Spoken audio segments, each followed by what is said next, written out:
Hey yo, welcome back to Tony Hawk's Pro Skater 3, Gen 5. I'm Ascetic. Just me on this video again, but this is the last one I'm doing in this batch, so maybe next time there'll be some people. But yeah, so this time we are headed to level 3 Rio, the first competition, and it works the same as it did in the previous games. You'll get 3 runs of 1 minute, and the judges will take your runs, grade you on a score out of 100 for each, and then take your 2 best runs, average them, give you that score. And yeah, so comparing the 2 versions, again, there were not the kind of interactable elements like the cars going around, but the inner area of Rio, the skate park, is pretty accurate. And then actually, I would say that this version, the Gen 5 version, has a more interesting kind of hidden area to the level. In the Gen 6 version, it's just that pool, which that pool will have the hidden deck for all your riders in that version. But here, I was surprised by what this level has in store. But we'll see that more on the second and third runs. Here, I'm just gonna ride around and show it off. And again, I guess something else that I'll mention is that there is a gap list for this Gen 5 version of Tony Hawk 3, and getting all the gaps will get you a secret character, just like in Tony Hawk 2. When I said before that, aside from Tony Hawk 2, there weren't any other games with a gap list that you needed to fill out for anything that I knew of. Well, the case is that I knew of, because again, I didn't actually know kind of the workings of this version until I started to play it. But yeah, so it will list the gaps in these main levels, and you will go around and find them. And of course, there are gap guides, gap lists on YouTube, actually for both generation versions, the Gen 5 and Gen 6. And Gen 6 is actually, like, that guy has modded in all these extra tricks, all these extra... It's kind of interesting to watch, but on the other hand, it's like... I admit I was kind of trying to do some of them, and I didn't know they were mod only for a while. But yeah, okay, so we're in Run 2, and over here, there is a ramp up kind of to this area where there's a ramp in front of you that has the hidden board, or you can drop over to these awnings, these ledges, get a legendary gap, and you see that there is one of the stat points over here. And I didn't manage to do this, but like if you stay up high, like grind the rail where the stat point is, you can continue to grind across the balconies and get over to something else that's on a building on that side of the level. And I think there's another gap or 2 involved there.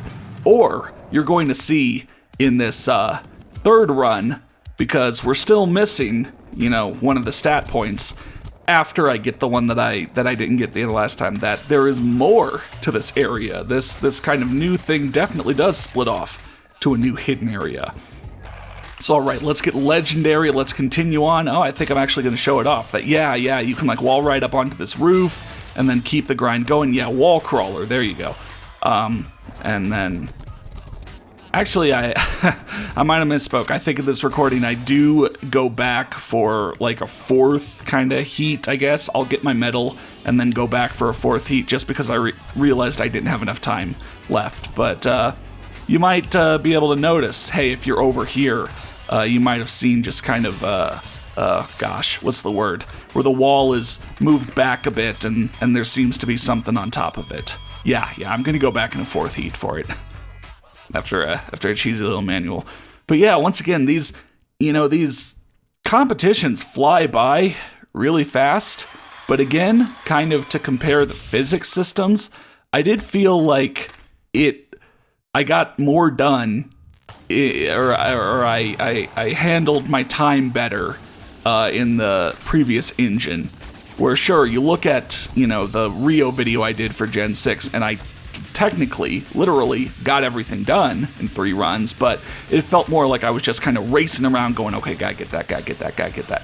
But yeah, so now you turn around, grind the balcony, jump over, and you're in an entire, like, kind of enclosed market street where you can, you know, grind back and forth either on the buildings or on kind of the hanger wires, and there is a stat point back here. Once again, the stat points are in the same locations for all characters, so you will want to get back here, and so this is kind of a hidden thing. Unfortunately, I don't believe there are many gaps back here. At least the, you know, full gap list video didn't really need to show off that area. But yeah, then you can take a big jump, and what was up there was a ramp. That was sort of the end of the area that'll send you back out into the mainland. And all right, so now I've gotten all 5 stat points, the hidden deck, I've gotten gold, and so if I go over the level on the level select screen, it'll show that I've gotten everything. Do I check my tricks here at all? No, I don't believe I checked the tricks, but what I will figure out is that once I complete Rio, then I will unlock a bunch more special tricks to swap my character's default ones out for. That's kind of the trigger where now you can, start putting a bunch of special tricks on, and then special tricks act like all the other tricks where you start unlocking more and more as you go along in the levels. And so, yeah, you're stuck with your character's signature set for the first bit, but yeah, Rio is what unlocks them. So yeah, that was Rio, and next time we'll go to level 4, Suburbia. See you then.